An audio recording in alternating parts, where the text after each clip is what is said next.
ہر ضمنی انتخابات میں اہل سیاست کے لیے کئی سبق پوشیدہ ہوتے ہیں۔ ڈسکا ضمنی انتخاب کے نتائج سے کئی سبق سیکھے جا سکتے ہیں۔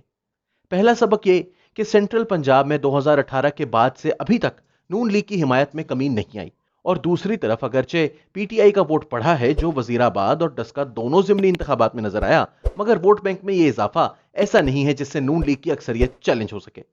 اگر تاریخی طور پر جائزہ لیا جائے تو 1946 کے انتخابات میں مسلم لیگ شہری حلقوں میں کامیاب ہوئی تھی اور یونینسٹ پارٹی دیہی علاقوں سے کامیاب ہوئی تھی۔ 1988 اور 1990 کے انتخابات میں پیپلز پارٹی شہروں سے اور آئی جے آئی دیہات سے کامیاب ہوئی۔ 1993 میں پیپلز پارٹی کا انحصار شہری ووٹوں سے ہٹ کر پنجاب کے دیہی علاقوں کی طرف ہو گیا اور سیاسی شعور اور بہتر شرح خواندگی رکھنے والے قصبوں اور شہروں میں نون لیگ کا ووٹ بینک بن گیا۔ بعد کے الیکشنز میں پیپلز پارٹی اور نون لیگ میں یہ فرق برقرار رہا۔ حالیہ ضمنی انتخابات میں پی ٹی آئی دیہی علاقوں کی جماعت کے طور پر ابھر رہی ہے، جبکہ شہروں یا قصبوں یا بڑے دیہات جہاں بازار ہیں وہاں نون لیگ کا ووٹ بینک مضبوط نظر آتا ہے۔ ڈسکا اور وزیر آباد کے ضمنی انتخابات میں یہی رجحان دیکھنے میں آیا۔ تحریک انصاف کے لیے سیاسی طور پر یہ اچھا شگون نہیں ہے کہ وہ یونینسٹ پارٹی کی طرح صرف دیہات میں طاقتور رہے، اصل سیاسی ووٹ بینک تو شہروں میں بیٹھا ہوا ہے۔ ڈسکا ضمنی انتخابات کے حوالے سے پورے حلقے میں ری پولنگ سے الیکشن کمیشن آف پاکستان کی رٹ مضبوط ہوئی ہے۔ چیف الیکشن کمشنر نے فوری ایکشن لیتے ہوئے بجائے چند پولنگ سٹیشنز کے پورے حلقے میں ری پولنگ کا حکم دیا۔ سپریم کورٹ نے بھی ردوقت کے بعد اسی حکم کو صادر کیا۔ فرض کیجئے اگر چند پولنگ سٹیشنز پر ری پول ہوتا تو تحریک انصاف کے علی حضرت ملی جیت جاتے، لیکن چونکہ اس دن جگہ جگہ بالخصوص شہری علاقوں میں پولنگ رکتی رہی تھی، اس لیے لازماً وہاں ووٹ کم کاسٹ ہوئے۔ اس بار پرامن ماحول میں 19 فروری 2021 سے زیادہ ووٹ پڑے اور یہی چیز نون لیگ کے فائدے میں بھی گئی۔ 10 اپریل کو دوبارہ ہونے والے ضمنی انتخاب کے نتائج سے یہ واضح بھی ہو گیا کہ 19 فروری کے انتخابی نتائج شفاف نہ تھے، کیونکہ اس بار نتائج واضح طور پر مختلف ہیں، جبکہ اگر پچھلی بار کے سرکاری نتائج دیکھے جاتے تو ان میں علی اسجد ملی جیت رہے تھے۔ اس کا صاف مطلب ہے کہ نون لیگ کے اس الزام میں حقیقت تھی کہ دیہی علاقوں کے بعض پولنگ سٹیشنز کی گنتی میں گڑبڑ کی گئی تھی۔ ڈسکا انتخاب کا پی ٹی آئی کے لیے دھچکا صرف سیاسی شکست نہیں، بلکہ یہ ایک ایسی شکست ہے جس میں یہ بیچارے کہہ بھی نہیں سکتے کہ ان کے ساتھ دھاندلی ہوئی ہے یا کوئی زور زبردستی کی گئی ہے، بلکہ ان کے پاس اپنی شکست کو تسلیم کرنے کے سوا کوئی چارہ نہیں۔ حقیقت یہ ہے کہ پی ٹی آئی کو بہت امید تھی کہ وہ یہ سیٹ نکال لے گی، اور اس کی وجہ یہ تھی کہ ڈسکا شہر اور چند قصبات کے علاوہ 70% علاقہ دیہی تھا، جہاں ووٹ سیاست کی بنیاد پر نہیں بلکہ ذات، برادری اور دھڑے بندی کی بنیاد پر پڑتے ہیں۔ یہ حلقہ کافی لمبا چوڑا ہے۔ اس کی سرحدیں سیالکوٹ، گجرانوالہ، گجرات، نارووال اور حتیٰ کہ شیخو پورہ سے بھی ملتی ہیں۔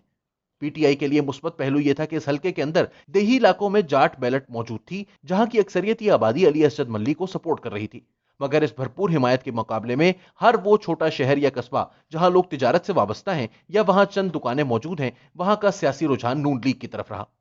ڈسکا اور وزیر آباد کے ضمنی انتخابات کے نتائج کو اگر قومی سطح پر منطبق کیا جائے تو صاف نظر آتا ہے کہ یہ نتائج ان لوگوں کے لیے دھچکا ہیں جو 4 برس سے نون لیگ کے خلاف کرپشن کا بیانیہ تیار کر رہے ہیں، انہی عدالتوں سے سزائیں دلوا رہے ہیں یا روزانہ ان کے خلاف بیان دیتے ہیں۔ ان نتائج سے یہ لگتا ہے کہ اگرچہ ان کا پروپیگنڈا بڑا زہریلا ہے، لیکن نون لیگ کے ووٹر پر اس پروپیگنڈے کے اثر نہیں ہو رہا، اور وہ ابھی تک نون لیگ کے بیانیے اور اس کی تعمیر و ترقی کے پروگرام پر یقین رکھتا ہے۔ پی ٹی آئی کو وزیر آباد، ڈسکا اور ملک بھر میں یہ مشکل بھی درپیش ہے کہ وہ کرپشن کے خلاف اپنے بیانیے کے علاوہ اپنا کون سا کارنامہ عوام کے سامنے رکھے۔ پی ٹی آئی کی ملک بھر کی سیکنڈ درجے کی قیادت کا خیال ہے کہ نوکر شاہی انہیں کوئی بھی منصوبہ مکمل کرنے نہیں دے رہی، قانون سازی میں جان بوجھ کر تاخیر کی جا رہی ہے اور اسی طرح مختلف پروجیکٹس کو لمبا کیا جا رہا ہے تاکہ یہ 5 سال کے اندر مکمل نہ ہو سکے۔ ضمنی انتخابات کے نتائج دیکھ کر آسانی سے یہ پیشگوئی کی جا سکتی ہے کہ اگر آج پنجاب میں انتخابات کا اعلان ہو جائے تو 2 بڑے حریف نون لیگ اور پی ٹی آئی ہوں گے، اور اس لڑائی میں برتری نون لیگ کی ہوگی۔ گویا پاکستان تحریک انصاف حکومت میں ہونے کے باوجود پنجاب کی اکثریتی رائے کو تبدیل نہیں کر سکی۔ اس حوالے سے یہ نتائج پی ٹی آئی کے لیے پریشان کن ہونے چاہیے۔ مجھے ڈسکا اور وزیر آباد دونوں جگہ پی ٹی آئی کے حق میں مہم چلانے والوں سے ملنے کا اتفاق ہوا۔ دونوں جگہ انہوں نے تسلیم کیا کہ ان کو مہنگائی اور بے روزگاری کے حوالے سے مخالفت کا سامنا کرنا پڑا۔ وزیر اعظم عمران خان کو بھی اب شاید یہ احساس ہو گیا ہے کہ ان کی اصل دشمن اپوزیشن نہیں، مہنگائی ہے، اسی لیے وہ پے در پے اپنی ٹیم میں تبدیلیاں کر رہے ہیں کہ کسی طرح مہنگائی کے عفریت کو قابو کر سکے۔ دلچسپ بات یہ ہے کہ ڈسکا میں پی ٹی آئی کو دھچکا ایک ایسے وقت میں لگا ہے جب ملکی اپوزیشن ٹوٹ پھوٹ کا شکار ہے اور نفسیاتی طور پر ساری اپوزیشن ہی دباؤ کا شکار۔ ہونا تو یہ چاہیے تھا کہ ان کمزور لمحات میں پی ٹی آئی ڈسکا میں نون لیگ کے امیدوار کو شکست دے کر یہ ثابت کرتی کہ نہ صرف اپوزیشن قومی سطح پر ٹوٹ پھوٹ کا شکار ہے بلکہ حلقوں کے اندر بھی کمزور ہو رہی ہے، لیکن ڈسکا کے الیکشن میں پی ٹی آئی یہ ثابت کرنے میں ناکام رہی، بلکہ الٹا یہ تاثر ملا کہ اپوزیشن کمزور ترین صورتحال میں بھی پی ٹی آئی پر بھاری ثابت ہوئی ہے۔